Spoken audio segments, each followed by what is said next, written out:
అండి welcome back to my channel Konaseema అమ్మాయి.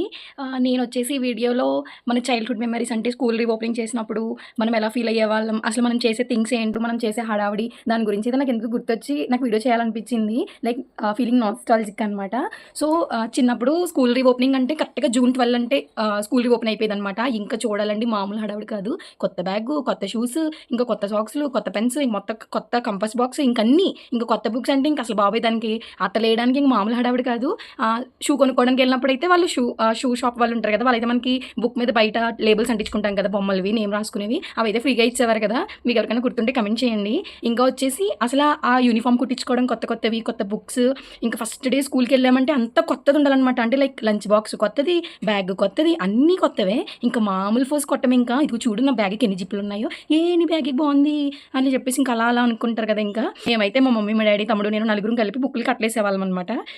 Like daddy అట్లా ఇస్తే ఒకళ్ళు పిన్నులు కొట్టి ఒకళ్ళేమో లేబుల్స్ అంటించుకునే వాళ్ళం. అలా స్టెప్ బై స్టెప్ ప్రాసెస్ లాగా ఒక్కొక్కరి దగ్గరికి లాస్ట్ వచ్చినప్పుడు తమ్ముడు నేను లేబుల్స్ అంటించుకునే వాళ్ళం. ఇంకా మా డాడీ అయితే బుక్ మీద ఇంక ఇలా ఫోల్డ్ చేసి దాని మీద నేమ్ మొత్తం రాసేవారు. ఎందుకంటే స్కూల్లో చిన్నప్పుడు బుక్స్ అవి దొబ్బేస్తారు కదా, ఇంకా అప్పుడు మనం వెతుక్కోలేము అని చెప్పేసి ఇంకా మా డాడీ అయితే అదైతే ఎవరు దొబ్బడానికి ఉండదని చెప్పేసి నేమ్ రాసేసేవారు అనమాట స్కెచ్తో. అంటే మార్కర్ ఉంటుంది కదా దాంతో. సో ఎవరి దగ్గరికి అది వెళ్ళేవి కాదు. ఇంకా నెక్స్ట్ వచ్చేసి మా మమ్మీ అయితే కొత్త బుక్స్ మీద నేమ్స్ రాసేసేవారు, మేమైతే లేబుల్స్ అంటించేసుకునే వాళ్ళం. ఉండేదండి ఆ స్కూలింగ్. మనకి ఈ హడావిడంతా కూడా ఒక ఏజ్ వరకు, like 7th or 8th class వచ్చే వరకునే. ఇంకా 8th అంటే ఇంక అప్పుడు మరి పెద్దోళ్ళు అయిపోతాం కదా, అంతేం ఉండేది కాదు. లైక్ 7th క్లాస్ లోపే ఇదంతా బిహేవియర్ అనమాట. భలే ఉంటుంది అసలు. ఎంత క్యూరియస్గా ఉండేవాళ్ళము అసలు. ఓపెనింగ్ చేసేస్తే స్కూల్ అయ్యి బాబన్నీ కొనేసుకోవాలి కొత్త కొత్తవి అని చెప్పేసి. స్కూలింగ్లోనే కొంతమంది ఉంటారు, వాళ్ళ పేరెంట్స్ క్వైట్లో ఉండేవాళ్ళు కానీ వాళ్ళందరూ ఉంటారు కదా, వాళ్ళకి హాలిడేస్కి వాళ్ళ పేరెంట్స్ ఏమైనా కొత్త పంపించారనుకోండి, వాళ్ళ స్కూల్కి వచ్చి పెద్ద డిస్ప్లేనే పెట్టారనమాట. అంటే స్టైల్గా ఉండే షార్ప్నర్ కానీ, ఎరేజర్ కానీ, మళ్ళీ బ్యాగ్ కూడా ట్రాలీలో ఉండదన్నమాట. స్కూల్లో జాయిన్ అయిన 2 days వరకు కూడా బ్యాగ్ని కానీ, బుక్స్ని కానీ, యూనిఫామ్ కానీ, షూస్ కానీ చాలా ఒబ్బడిగా చూసుకుంటాము. అసలు దానికి ఇంత మచ్చ కూడా, అంటే ఇంత దుమ్ము కూడా అంటనేమో. ఒక 5-6 days అయిన తర్వాత ఇంక మళ్ళీ మామూలే. ఇంకా బ్యాగ్ మూలన పడేయడం, ఆ షూస్ ఇలా పెట్టేసేయడం, బుక్స్కి చెవులు వచ్చేయడం. చెవులు అంటే తెలుసు కదా, కార్నర్స్లో ఫోల్డ్ అయిపోతాయి కదా పేపర్స్, ఇవన్నమాట. అసలు ఫస్ట్లో ఉన్నంత ఒబ్బడి మళ్ళీ ఇంకేం ఉండదు. అంటే ఫస్ట్లో అంతే ఊపు అనమాట. ఇంకంత అయిపోయిన తర్వాత ఇంటర్కి వస్తామా, ఇంటర్కి ఇంక సర్లే ఎన్నో ఉండవు, ఒక 4 సబ్జెక్టులు 5 సబ్జెక్టులు, దానికి సంబంధించిన బుక్స్ అంతే. ఇంకా అదంతా వేరు. బీటెక్ అంటే ఇంకా అసలు ఈ కౌన్సిలింగ్లు పెట్టుకోవడంలోనే సరిపోతుంది అనమాట. ఇంకంటే అంతకుముందు వరకు ఏం తెలియదు, ఒక క్లాస్ నుండి ఇంకో క్లాస్కి నార్మల్గా వెళ్తూ ఉంటాము. ఇంకా ఇంటర్ అయిపోయిన తర్వాత బీటెక్ వచ్చామంటే ఎంసెట్ రాయడము, సీట్ తెప్పించుకోవడం, ఇంక కౌన్సిలింగ్ అది ఇది మొత్తం హడావుడి. ఇంకా బుక్స్ విషయానికి వస్తే ఇంకా అన్ని సబ్జెక్టులకి మనం పెట్టేది ఒకటే బుక్. అసలు కాలేజ్కి వెళ్ళడమే పెద్ద గొప్ప.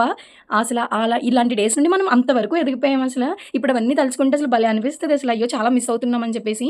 స్కూలింగ్లో ఉన్నప్పుడేమో అబ్బాయి ఎప్పుడెప్పుడు ఇంటర్ తీసుకెళ్తామా అనిపిస్తుంది. ఇంటర్ అయిపోయిన తర్వాత ఏమో ఏ కాలేజ్లో సీట్ వస్తుంది, ఎక్కడ వస్తుంది సీటు, ఏ కాలేజ్లో చదువుకోవాలనిపిస్తుంది. మొత్తం బీటెక్ అంతా అయిపోయి కాలేజ్ లైఫ్ అంతా అయిపోయి అబ్బా మళ్ళీ స్కూల్కి వెళ్తే బాగుండే, 10th క్లాస్ అవన్నీ ఇంకా మొత్తం అన్నీ గుర్తొస్తాయి. ఇంకా ఇంకొక విషయం చెప్పడం మర్చిపోయాను. అసలు మాకైతే 2nd క్లాస్ వరకు పెన్సిల్తో రాసేవాళ్ళం అనమాట. ఇంకా మన 3rd క్లాస్కి వెళ్తే ఇంక పెన్తో రాయచ్చు. అబ్బో ఇంకా అసలు ఇంక మామూలుగా ఉండేది కదనమాట. ఇంకా ఒక్కసారి ఇంకా పెన్తో రాయమని చెప్తే ఇంకా మేము తెగ ఫీల్ అయిపోయే వాళ్ళం. అయ్యి బాబు ఇంక చాలా పెద్దోళ్ళం అయిపోయి మేము పెన్తో రాసేస్తున్నాం అది ఇది అని.